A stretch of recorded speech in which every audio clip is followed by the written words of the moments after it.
안녕하세요. 손하나의 서재에 오신 걸 환영합니다. 우리가 100세 시대에 살고 있다는 걸 감안하면 50이라는 나이는 인생의 절반쯤 온 거라고 할 수 있을 텐데요. 공자는 이 50이라는 나이가 매우 중요하다고 강조합니다. 이때를 어떻게 보냈느냐가 남은 절반의 생을 결정하기 때문이죠. 50에 읽는 논어. 이 책을 읽으며 남은 생을 어떻게 보내야 잘 살았다고 할 수 있을지 생각해보는 시간이 되었으면 합니다. 그럼 같이 읽어볼까요?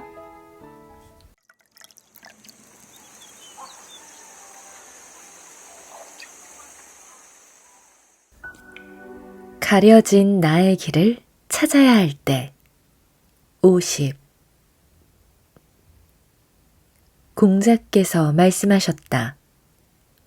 나는 15에 학문의 뜻을 두었고 30에 확고하게 섰으며 40에 의혹이 없었고 50에 천명을 알았으며 60에 귀가 순해졌고 70에 마음 내키는 대로 해도 법도를 넘지 않았다.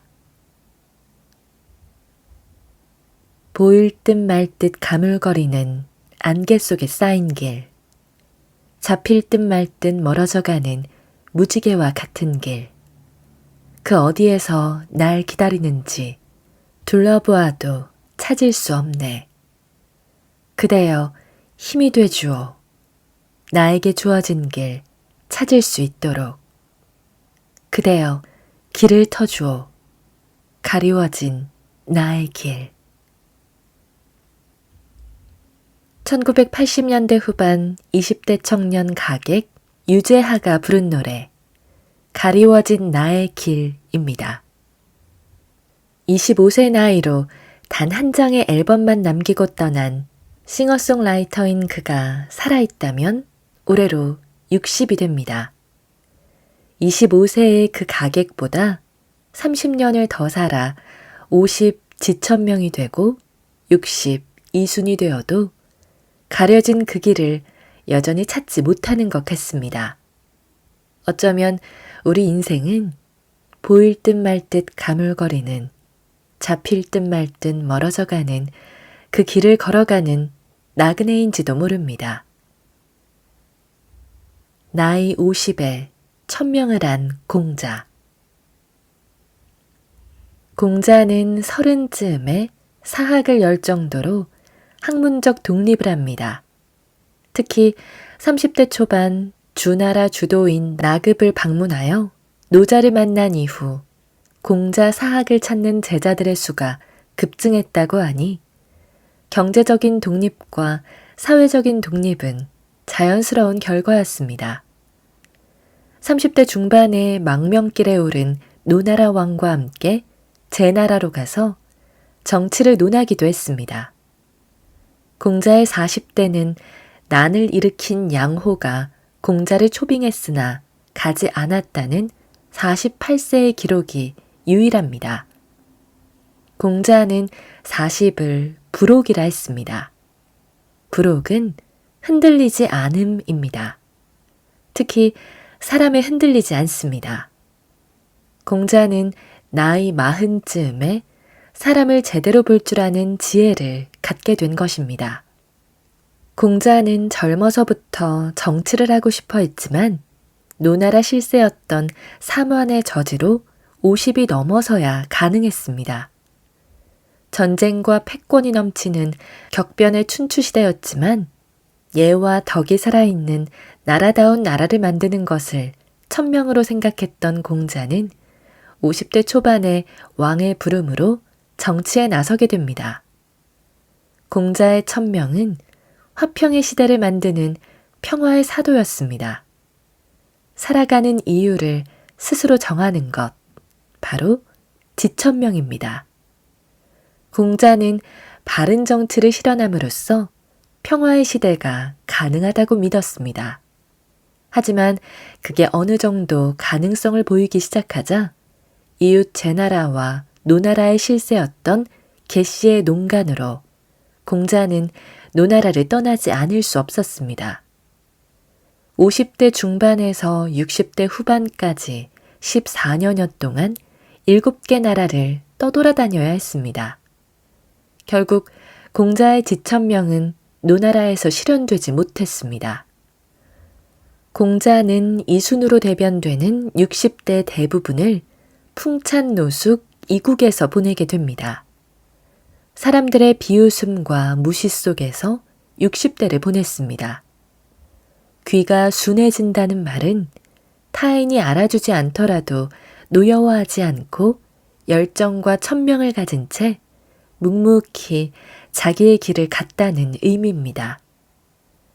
천하주유에서 돌아온 68세 공자는 천명을 이룰 방법을 바꿉니다. 현실 정치에 뛰어들어 나라를 바꾸는 방법은 더 이상 불가능해졌기에 방법을 바꿔 춘추를 쓰고 시경을 편찬했습니다. 73세의 나이로 노나라 곡부에서 인생을 마쳤습니다. 60의 천명을 알아도 늦지 않다. 요즘 장수하는 어르신의 나이를 대략 90세 정도로 본다면 현대인의 나이에 0.8을 곱해 2500년 전 공자와 거칠게 비교해 보는 것도 재밌어 보입니다. 현대인들은 19세에서 20세에 대학을 진학하면서 비로소 학문의 뜻을 두고 30대 중후반은 되어야 비로소 독립다운 독립을 합니다.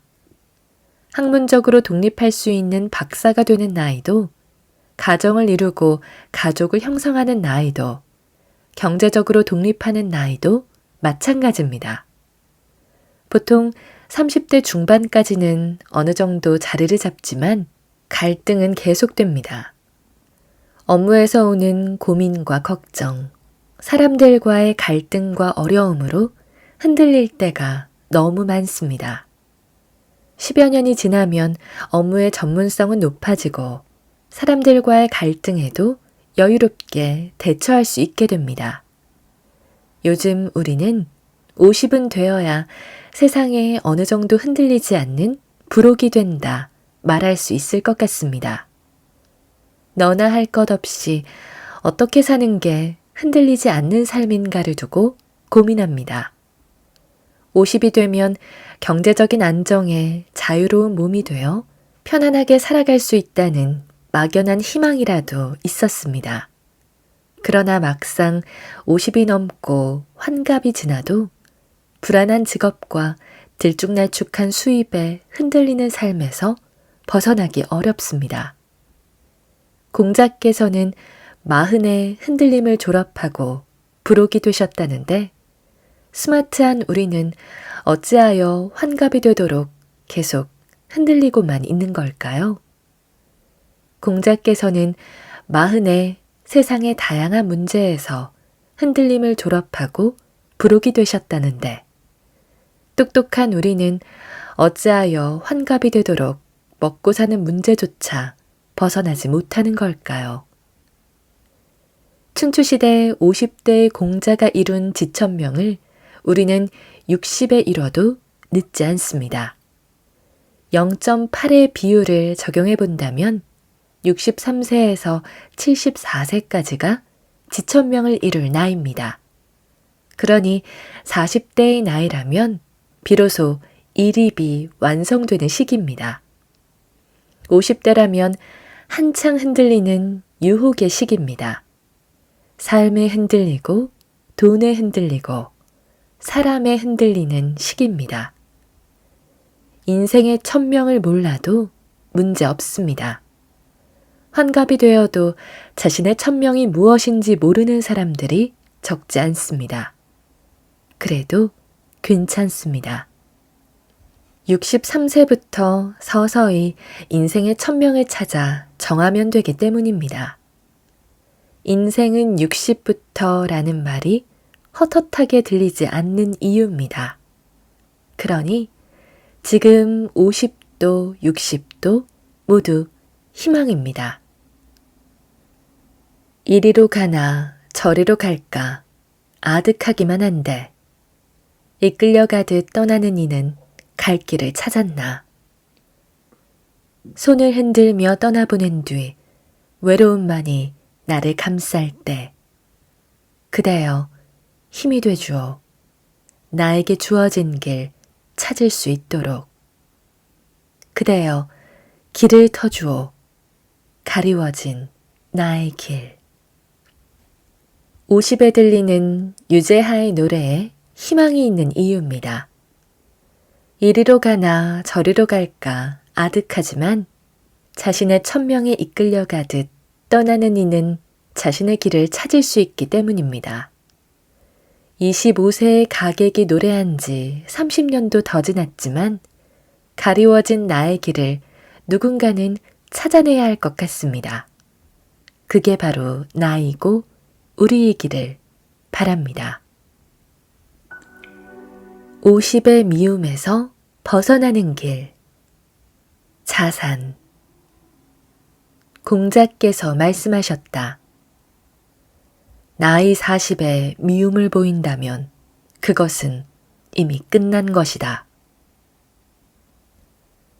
흔히 40이면 뭔가를 책임져야 한다는 무게를 느낍니다. 링컨 대통령의 말처럼 자신의 얼굴에도 책임져야 할 것 같고 공자님의 말처럼 부록이 되어 돈, 사람, 생각, 믿음 그 어느 곳에도 흔들리지 않는 줏대를 가져야 할 것 같습니다. 우리나라의 평균 나이가 42이라는 통계가 있습니다. 인생의 중심 40은 개인에게도 사회에서도 한 번은 짚고 넘어가야 할 고개가 분명해 보입니다. 그래서일까요? 공자도 이렇게 말했습니다. 40이 되어서도 미움을 산다면 그 인생은 더 두고 볼 것이 없다고 말입니다. 40이 되도록 타인에게 미움받을 짓만 하여 주변 사람들로부터 지적을 받는다면 그의 인생은 별 가망이 없다고 강조하고 있습니다. 타인에게 미움받는 7가지 유형. 논어 양화편 24장에는 타인에게 미움받는 7가지 유형을 분명하게 밝혔습니다. 타인의 나쁜 점을 들춰내는 사람, 낮은 자리에 있으면서 윗사람을 비방하는 사람, 용감하지만 무례한 사람, 과감하지만 융통성이 없는 사람을 공자는 미워한다고 했습니다. 공자의 제자 자공 역시 자기의 편견을 내세우며 지혜롭다고 여기는 사람, 불손한 짓을 가지고 용감하다고 여기는 사람, 혹독한 말로 남을 공격하면서 곧다고 여기는 사람을 미워한다고 했습니다.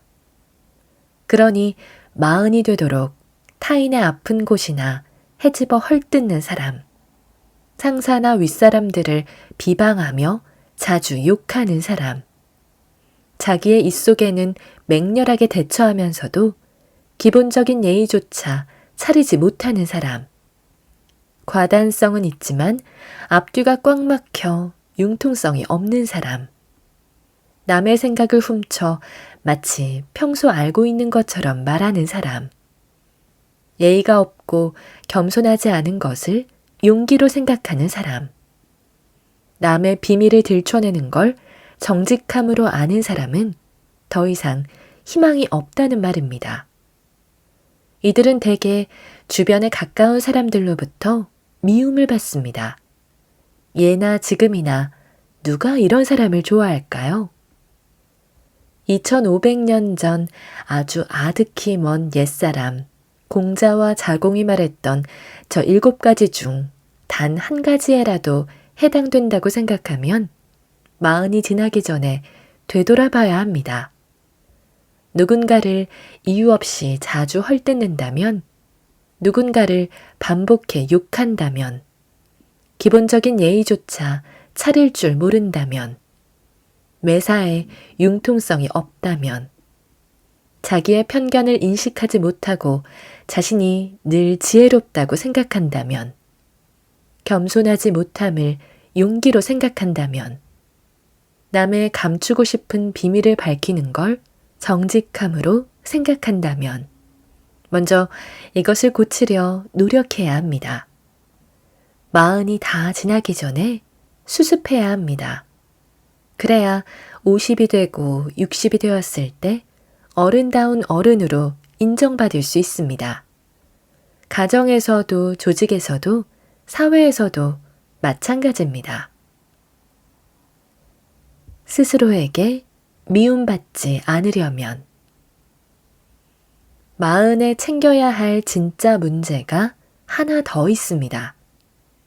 타인에게 미움받는 것도 큰 문제지만 스스로에게 미움받는 게 더 큰 문제입니다. 어떤 게 스스로에게 미움받는 경우일까요? 나이 40이 넘도록 특별한 퍼스널 브랜드나 강점 없는 자신을 바라볼 수밖에 없는 경우입니다.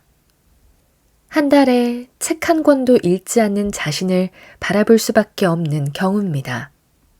아무런 대책도 세우지 못했는데 갑자기 퇴직하라는 회사의 압박에 시달려야 하는 자신을 바라볼 수밖에 없는 경우입니다. 늘 바쁘다를 입에 달고 살지만 정작 인생의 중요한 것은 놓치고 마는 자신을 바라볼 수밖에 없는 경우입니다. 40에 남이 아닌 자기 자신에게 미움을 받는다면 타인에게 받는 미움보다 더 치명적인 고통일 수 있습니다. 학교를 졸업한 후 40이 넘도록 짧지 않은 시간을 일해왔음에도 불구하고 자신의 강점을 만들지 못했던 이유를 시간이 부족해서라고 말하는 경우가 많습니다. 시간 없음이 좋은 핑계가 될 수는 있어도 그 핑계가 가치 있는 것은 아닙니다. 15년 혹은 20년 경력에 걸맞은 퍼스널 브랜드를 장착하지 못한 것을 외부의 잘못으로 치부할 수도 없습니다. 하지만 그 역시 좋은 핑계에 지나지 않습니다. 20년에 합당한 그럴듯한 퍼스널 브랜드를 만들어내지 못한 것은 환경의 문제라기보다 전략의 문제이기 때문입니다. 우리 인생에 있어 40대는 가장 바쁜 시기임에 틀림없습니다. 직장에서는 말할 것도 없고 가정에서도 사회에서도 마찬가지입니다. 차장, 부장, 팀장 직급의 책임감과 리더 역할에 그야말로 눈코 뜰 새 없이 하루가 지나고 한 달이 지나고 1년이 지나갑니다. 아이들은 어느덧 중고등학생이 되어 대화다운 대화조차 어렵습니다. 열심히 사는 것 같지만 어디선가 삐그덕거리기 일쑤입니다. 좌충우돌하다가 눈 깜짝할 새 지나가는 시기가 40대입니다. 하루하루 버텨내기도 쉽지 않은 현실 속에 어떻게 미래를 위한 퍼스널 브랜드, 자기 강점을 만들어야 하는지 답답하기만 합니다. 나이 40에 미움을 보이면 그것은 이미 끝난 것이다. 여기에 0.8의 법칙을 적용하면 나이 50에 미움을 보이면 그것은 이미 끝난 것이다. 로 바꿀 수 있습니다. 그렇습니다. 나이 50이 다가기 전에 60, 70, 80을 빛나게 할 일거리를 찾아야 합니다. 50이 다가기 전에 퍼스널 브랜드를 장착해야 합니다. 50의 미움에서 벗어나는 지름길입니다. 50에 극복해야 할 제1의 위기. 건강. 색과 냄새가 좋지 않거나 익히지 않은 건 먹지 않았고 때가 아니면 먹지 않았다. 논어 향당편에는 공자의 평소 생활 모습이 다양하게 기록되어 있습니다. 2500년 전 모습을 마치 파노라마 영상처럼 보여주고 있습니다. 공자의 식습관은 생각보다 까다로웠습니다. 공자께서 대사구라는 고관으로 삶을 누렸던 짧은 기간의 기록으로 공자의 까다롭지만 건강한 식습관을 엿볼 수 있습니다. 당시 공자가 비교적 장수를 누릴 수 있었던 배경엔 철저한 식습관이 자리하고 있었습니다. 밥은 정제한 쌀로 지은 것을 즐겼으며 회는 가늘게 썰어 드셨고 쉰 밥과 상한 생선, 부패한 고기는 먹지 않았습니다. 빛깔과 냄새가 좋지 않은 음식은 먹지 않았으며 잘못 조리되었거나 때 아닌 음식은 먹지 않았습니다. 바르게 자르지 않은 음식은 멀리했으며 어울리는 장이 없으면 먹지 않았습니다. 고기는 많이 먹었으나 밥의 기운을 이기지 않게 했으며 술은 정해진 양 없이 마셨으나 어지러울 정도까진 아니었습니다. 시장에서 산 술과 포는 먹지 않았고 생강은 물리지 않았습니다.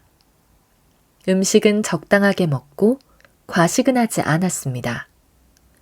나라에서 받은 제사 음식은 밤을 넘기지 않았고 집에서 제사 지낸 고기는 3일을 넘기지 않았는데 그 이상 넘기면 상하기 때문이었습니다.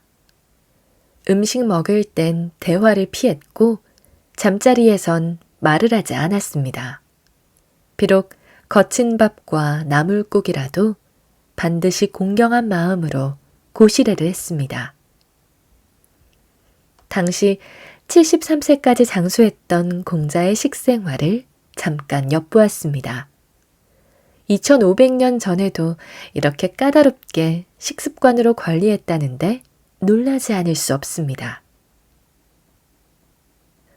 50에 시작해야 하는 건강관리. 평균 수명은 늘어도 삶의 질은 크게 좋아지지 않습니다. 스트레스에서 벗어나기란 쉽지 않습니다. 일상이 되어버린 미세먼지의 습격, 시도 때도 없이 밀려드는 황사와 모래바람, 여름엔 냉기로, 겨울엔 온기로 꽉 막힌 실내 공기, 도시 매연, 전국에 강에 퍼진 녹조, 매년 더 뜨거워져 적응하기 힘든 기후, 끝을 모르는 상하 간의 갈등, 더 깊어만 가는 빈부격차, 점점 예민해지는 감정, 업무 스트레스와 인간관계 스트레스, 해결점이 없는 불평등한 사회, 증폭되어가는 분열, 가정폭력과 성폭력, 광분하는 가짜뉴스, 지식인의 부정과 사회적 리더들의 부패 등 벗어나기 힘든 스트레스 사회에 우리는 살고 있습니다. 세계보건기구는 육체적, 정신적, 사회적 건강의 균형이야말로 온전한 건강이라고 정의했습니다. 50이 되면 건강의 적신호가 이곳저곳에서 나타나기 시작합니다. 사회적 건강의 적신호가 가장 먼저 켜집니다. 50이면 많은 이가 조직에서 물러나거나 밀려납니다. 정년 퇴직까지 버틴다고 해도 60쯤엔 결국 떠납니다. 사회적 연결에서 멀어지니 정신적 건강에도 문제가 발생합니다. 그간의 대우와 인정으로부터 소외되면서 스스로 격을 따지고 권위를 바라는 보수가 됩니다. 사회적 거리가 멀어지며 정신적 문제를 야기시키고 결국 육체적 건강까지 악화되는 악순환의 소리가 시작되기 쉽습니다. 평균 수명과 평균 건강 수치가 아무리 높다 해도 거기에서 벗어나 있다면 공허한 숫자에 불과합니다. 50이 극복해야 할 가장 중요한 숙제가 하나 있다면 바로 건강입니다. 당장 문제가 되는 건 아니지만 지금부터 꼭 챙겨야 할 과제가 바로 건강 문제입니다. 50은 노년의 청년기. 패족이 된 이후 방황하고 있는 아들에게 다사는 편지를 썼습니다. 파손되거나 찢어진 것을 가지고 어루만지고 다듬어 완전하게 만들어야만 바야흐로 그 공덕을 찬탄할 수 있듯이 죽을 병에 걸린 사람을 살려야 훌륭한 의원이라고 부르고 위태로운 성을 구해야 이름난 장수라 일컫는다. 대대로 높은 벼슬아치의 자제들이 좋은 옷과 멋진 관을 쓰고 다니며 가문의 이름을 떨치는 것은 못난 자제라도 누구나 가능한 일이다. 이제 너희들은 망한 집안의 자손이다. 그러므로 더욱 잘 처신하여 본래보다 훌륭하게 된다면 기특하고 좋은 일이 아니겠느냐. 인생의 50고개에서 육체적, 정신적, 사회적 문제에 직면하지 않는 사람들은 정말 잘난 집안의 자손들처럼 극소수일 것입니다. 부자가 부자를 유지하는 것도 쉬운 일은 아니지만 가난한 사람이 부자가 되는 건 더더욱 쉬운 일이 아닙니다. 그러니 그게 더 가치 있고 보람 있는 일일 것입니다. 처음부터 자신만의 길을 걸어 전문성을 높이는 것도 쉬운 일은 아니지만 50이 넘어서도 건강을 유지하며 자신의 잠재력을 찾아 한 분야에 획을 그을 수 있다면 그만큼 가치 있는 일도 없을 것입니다. 그야말로 공자께서 나이 먹는 것도 잊을 만큼 몰입하게 만든 재미있는 일일 것입니다. 조직을 떠나는 요즘 50대를 다산 선생이 봤다면 아마도 비슷한 말씀을 하셨을 것 같습니다. 풍요롭게 인생 후반을 사는 사람들을 부러워하거나 시기할 필요는 없다. 하지만 열악한 환경과 조건을 극복하면서 행복한 인생 후반을 만들어가는 사람들이 있다면 그들은 존경받아 마땅한 일일 것이다. 죽을 병에 걸린 사람을 살려야 명이라 불리고 위기에서 일어나 멋진 결과를 만들어내야 훌륭한 사람이라 불릴 수 있는 것이다. 부모를 잘 만난 덕에 부를 이루고 가문의 이름을 떨치는 것은 평범한 사람이라도 누구나 가능한 일이다. 준비한 것 없이 밀려 퇴직한다 해도 지금부터라도 건강을 잘 유지하면서 더욱 잘 처신하여 본래보다 훌륭하게 된다면 기특하고 좋은 일이 아니겠는가. 물론 모든 이가 다 훌륭해질 수도 없고 그렇게 될 필요도 없겠지만 퇴직 이후에는 열중할 것이 있고 시간 가는 것도 잊을 만큼 몰입할 수 있다면 행복한 삶이 아닐 수 없습니다. 그러려면 건강이 기반이 되어야 합니다. 육체적, 정신적, 사회적 건강을 놓치지 않아야 합니다. 빅토르 위고는 40은 청년의 노년기며 50은 노년의 청년기다 라고 했으며 요한 볼프강 폰 괴테는 큰 일을 성취하고자 한다면 나이 들어도 청년이 되어야 한다고 했습니다. 우리가 알고 있는 역사 속의 훌륭한 인물들은 위기를 기회로 만들었습니다. 인생을 파고드는 치명적인 환경과 위기를 기회로 삼았습니다. 고환이 잘리는 치욕적인 궁형을 당하면서도 사기라는 역사서를 펴낸 동양 최고의 역사가 사마천. 유배지에서 18년이나 보냈지만 조선 최고의 학자로 우뚝 선 다산 정약용. 그리고 50이 넘어 제주도로 유배 갔던 추사 김정희는 집 밖으로 나오지 못하는 극한의 생활 속에서도 추사체로 당대는 물론 후대까지 이름을 떨쳤습니다. 50에는 나에게서 찾아야 한다. 자신. 공자께서 말씀하셨다. 군자는 자기에게서 찾고 소위는 남에게서 찾는다. 공자보다 약 70여 년 전에 태어난 철학의 아버지 탈레스는 세상에서 가장 쉬운 일은 타인에게 충고하는 일이며 세상에서 가장 어려운 일은 자기를 아는 일이라고 했습니다. 그러며 올바른 인생을 살기 위해서는 타인을 비난하지 말아야 한다고 했습니다. 현실주의자 공자께서도 말했습니다. 군자는 잘못의 원인을 자기에게서 찾으려 노력하지만 소위는 타인에게서 찾으려 한다고 했습니다. 리더는 원인을 자기 내부에서 찾으려 하지만 보통 사람은 원인을 외부로 돌리려 한다는 말입니다. 그렇습니다. 타인을 책망하거나 원망할수록 발전은 멀어져 갑니다.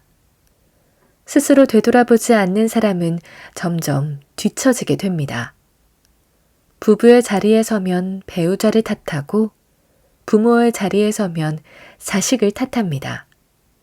자식의 자리에 서면 부모를 탓하고 형제의 자리에 서면 형제 자매를 탓합니다. 팀장의 자리에 서면 팀원을 탓하고 팀원의 자리에 서면 팀장을 탓합니다. 사장은 직원을 탓하고 직원은 사장을 탓합니다.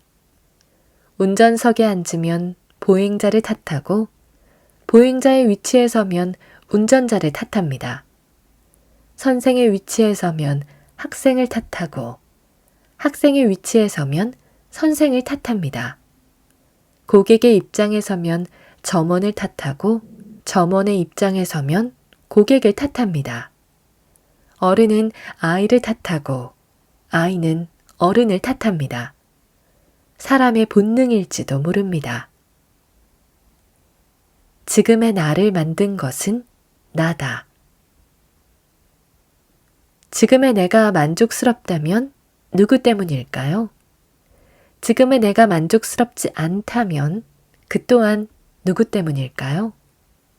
나이 50에 이 질문에 대답해야 하는 이유는 분명합니다. 지금의 나를 만든 것이 내가 아니라면 앞으로 만들어질 나도 내가 만드는 것이 아닐 수 있기 때문입니다. 지금까지의 삶이 마음에 든다면 굳이 이 질문에 대답하지 않아도 됩니다. 하지만 지금까지의 삶이 마음에 들지 않는다면 대답해야 합니다. 과연 그 원인이 나였는지 아니면 타인이나 외부 조건에 있었는지 말입니다. 지금 누군가를 원망하고 있다면 타인에게서 원인을 찾고 싶기 때문입니다. 부모든 형제든 상사든 친구든 마찬가지입니다. 지금 누구 때문이라는 핑계를 대고 싶다면 약해졌다는 걸 의미합니다. 역시 부모든 형제든 상사든 친구든 마찬가지입니다. 내가 움직이지 않으면 세상은 아무것도 주지 않습니다. 주는 대로 받기만 하면 주지 않으면 굶어야 합니다. 일도 수입도 마찬가지입니다. 주어진 일만 하다가는 언젠가 일이 없어집니다. 주는 대로 받기만 하면 언젠가는 수입이 끊어집니다. 회사 다닐 때는 주어진 일만 하고 주는 월급만 받았습니다. 주어진 일과 고정된 월급을 받으면서도 불평불만이 많았습니다. 가능하면 일을 적게 하고 쉬는 시간은 늘리고 싶은 마음이 있었기에 일이 조금만 많아져도 상사를 욕하고 동료들과 얼굴을 붉히곤 했습니다. 그러니 일이 손에 들어오지 않았으며 경력이 쌓여도 업무의 전문성은 연차에 비례하지 못했습니다. 가끔 업무 성과가 좋으면 내가 잘해서라고 생각했고 업무 성과가 떨어지면 동료들과 상사의 협조나 지원이 덜해서라고 생각했습니다. 그런 생각과 직장 생활의 패턴이 20년이라는 기간을 거치면서 고착되었다는 것을 퇴직 후 사업할 때쯤 알게 되었습니다. 10명도 안 되는 작은 컨설팅 회사를 경영하면서 실감했습니다. 선배들의 조언과 독서를 통해 대표의 역할을 예습했음에도 불구하고 지난 20여 년의 습관과 생각을 바꾸기 어려웠습니다. 조금만 일이 어긋나도 내가 사장인데 그 정도는 직원들이 알아서 처리하거나 해결해야지 하면서 기다리곤 했습니다. 하지만 열의 여덟은 해결되지 않았습니다.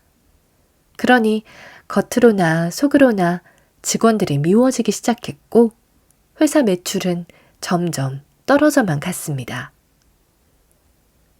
미래의 나를 만드는 것도 나.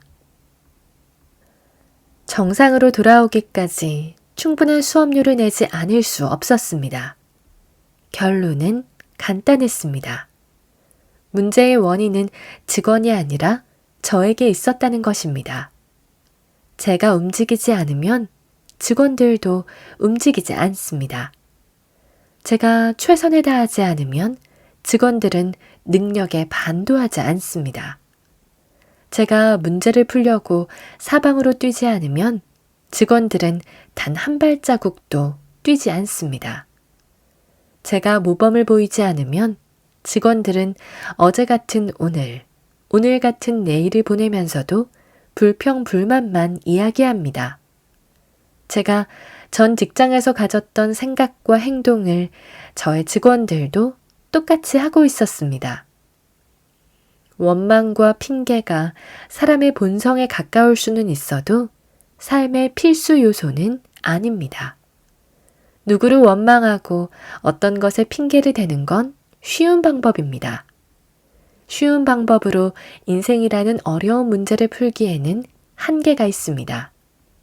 내가 누군가의 팀원이 되든, 내가 누군가의 팀장이 되든, 내가 누군가의 사장이 되든 마찬가지입니다. 사기업에서 근무하든, 공조직에서 근무하든, 임원으로 근무하든, 말단 사원으로 근무하든 마찬가지입니다. 내일의 나는 오늘의 내가 만듭니다. 오늘 핑계와 원망을 기준으로 일을 하고 있다면 내일의 나는 기대하기 어렵습니다. 오늘 핑계와 원망을 기준으로 사람을 대하고 있다면 내일의 발전된 나를 기대하기 어렵습니다. 50이 되어서도 핑계와 원망을 입에 달고 산다면 70이 되어서도 마찬가지입니다. 내가 누구를 탓하겠습니까? 스스로를 탓하지 않고 어떻게 변화가 일어날까요? 50에 들이닥칠 근심이 고마운 이유. 근심. 공자께서 말씀하셨다.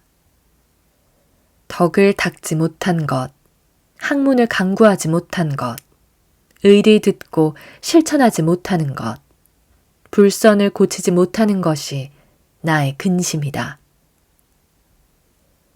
공자에게도 근심거리가 있었습니다. 첫 번째 근심은 덕을 닦지 못한 것이었습니다. 덕의 정의를 한마디로 말하기는 쉽지 않습니다만 두 글자로는 신과 인으로 거짓이 없고 어진 마음을 가지는 것이라고 말할 수 있습니다. 세 글자로는 지, 인, 용입니다. 지혜와 사랑과 용기가 덕입니다. 두 번째 근심은 학문을 깊이 있게 연구하지 못한 것입니다. 여러 가지 좋은 방법으로 궁리하거나 연구해보지 못한 걸 근심했습니다. 세 번째 근심은 의를 듣고 배워 무엇이 옳고 그른 것인지를 알고 있으면서도 실천하지 못한 것입니다. 마지막으로 어떤 것이 선하고 선하지 못한 것인지를 알면서도 선하지 못함을 고치지 못하는 것이 근심이라 했습니다. 50에 그동안 얼마나 교양 있게 살아왔는가를 되돌아봅니다. 상대방의 입장이 되어보지 못하면 상대를 이해하기 어렵습니다. 절망을 당해보지 않으면 절망에 빠진 사람들을 이해하기 어렵습니다. 건강한 사람은 백혈병으로 사투를 벌이고 있는 환자를 이해하기 어렵습니다. 말 한마디에 수많은 사람이 일사천리로 움직이는 보좌를 받는 사람은 사소한 일 하나를 풀어보려고 온종일 뛰어다니는 힘없는 사람을 이해하기 어렵습니다. 50에 하는 고민. 자기는 인하지 않으면서 타인은 인해야 한다고 당연하게 생각하고 있진 않은지, 자기는 의롭지 못하면서 타인은 늘 올바르게 행동해야 한다고 믿고 있진 않은지, 자기는 예의를 지키지 않으면서 타인은 반드시 예의를 지켜야 한다고 믿고 있진 않은지, 자기는 지혜롭지 못하면서 타인은 지혜롭게 행동해야 한다고 요구하진 않은지, 자기는 약속을 지키지 못하면서 타인은 반드시 약속을 지켜야 한다고 믿고 있진 않은지 되돌아봐야 할 시간입니다. 겉으로 보면 그럴듯한 리더들도 1년이 지나도록 책 한 권 제대로 읽지 못하는 경우가 있습니다. 20년 같은 일을 하고도 전문가가 못 되는 사람들이 많지만 어떤 이는 10년을 일하고도 전문가가 되기도 합니다. 어떤 일을 하든 기존의 지식에 실무 경험을 추가하여 새로운 사례를 만들면서 전문성을 키워가는 전략적인 사람들이 있습니다. 학습이란 학교나 책상에 앉아서만 하는 것이 아닌 일터 현장이나 삶의 현장에서 이루어진다는 걸 알 수 있습니다. 책에서 배운 개념과 이론이 맞을 수도 있고 맞지 않을 수도 있다는 것은 여러 가지 좋은 방법으로 궁리하고 연구해보지 않으면 얻을 수 없는 사안입니다. 어떤 직업이든 어떤 일이든 자기 일로 전문가가 된 사람들에게는 그들만의 학습법이 있었다는 사실을 되돌아봐야 할 시간입니다. 50이 지나도 또 다른 멋진 기회가 남아있기 때문입니다. 살아오며 어떻게 사는 게 옳은 건지 또 선하게 사는 건지를 우리는 수없이 들었습니다. 들을 때마다 늘 마음이 흔들렸습니다. 마음은 급했지만 행동이 그에 미치지 못했기 때문입니다. 30에도 그랬고 40에도 그랬습니다. 쉰이 되어서도 마찬가지입니다. 의롭게 살아가는 사람들이 없어서, 선하게 살아가는 사람이 없어서 내가 의로운 사람이나 선한 사람이 못 되는 게 아닙니다. 바르게 살아가는 사람이 없어서 내가 바르게 살아가지 못하는 게 아닙니다. 실행이 그만큼 어렵기 때문입니다. 천하의 공자도 의를 듣고 배워 무엇이 옳고 그른 것인지를 익히 알고 있으면서도 의를 실천하지 못했다고 근심했습니다. 선하지 못한 것인지를 알면서도 불선을 고치지 못했다고 근심했습니다. 그러니 바르고 선하게 살아가는 게 중요합니다. 어려우니 가치 있는 것입니다. 누구나 다 하는 일이라면 누군들 그게 대수겠습니까? 이 실행과 실천을 50에 고민하는 이유입니다. 50이 지나도 또 한 번의 멋진 기회가 남아있기 때문입니다. 50에 하는 근심 걱정. 50에 닥치는 개인적인 근심 걱정은 아무래도 현직에서 물러나는 것입니다. 자진해서 물러나기에는 시간적 여유가 있다고 생각하지만 갑자기 현직에서 물러나는 주변인들을 보며 걱정이 커집니다. 자진해서 물러나는 경우보다 원하지 않아도 물러나는 경우가 더 많습니다. 일에서 밀려나면 그간 별 문제가 아니었던 권력과 권위, 경제와 돈, 건강과 질병의 문제가 연쇄적으로 따라옵니다. 50에 닥치는 조직이나 사회에서의 걱정거리는 공자께서 지적했던 것처럼 교양이라고는 눈을 씻고 봐도 찾을 수 없는 사람, 학습과는 아예 담을 쌓고 사는 사람, 좋은 책을 보고 훌륭한 강의를 많이 들어도 변함이 없는 사람, 좋지 못한 행동을 분명히 알면서도 여러 구실을 붙여 정당화시키는 사람들입니다. 우리 주위에는 이런 사람들이 적지 않습니다. 더 큰 문제는 그들과 많은 시간을 함께 해야 한다는 것입니다.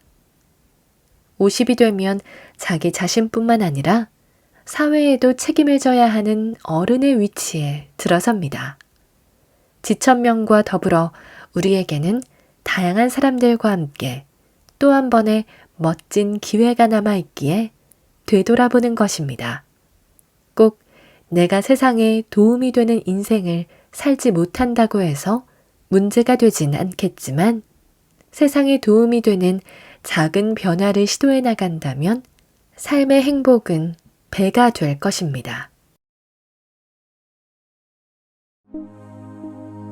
오늘 저와 함께한 시간 어떠셨나요? 편안한 시간이 되었길 바라며 또 들러주시길 기다리겠습니다.